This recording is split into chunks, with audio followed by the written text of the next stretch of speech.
Things are crazy. We are inside the kitchen of the Broward County Convention Center where hundreds of chefs are preparing for the Taste of the NFL dinner.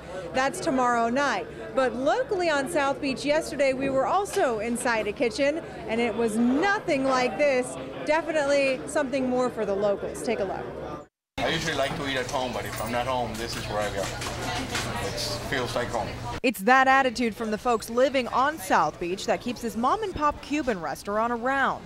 Because believe it or not, tourists aren't the only people who spend money here. This is the best coffee in all South Beach. From the cafe con leche to the perfect Cuban sandwich, everything at Puerto Sagua is made just like you get it in Cuba. Medium-sized sandwich has approximately 2 slices of ham, about 2 slices of pork, a slice of Swiss cheese, some mustard, some butter, and pickles. And after 40 years of solid business, owner David Rivero knows his Cuban-born father and uncle must have done something right when they opened the shop. Business is still bustling, prices are still reasonable for their regulars, and not much has changed when it comes to the appearance of the humble restaurant. Or for that matter, the menu. Their staples like black beans are still as delicious as ever. We make it back to that pretty much every day. Yeah. And anyone can appreciate sweet plantains, especially me. Plátanos, these are not just any banana, folks. Those are the good fried sweet plantains. They're a special kind of bananas. In fact, the fish soup is the same recipe today as it was the day they opened.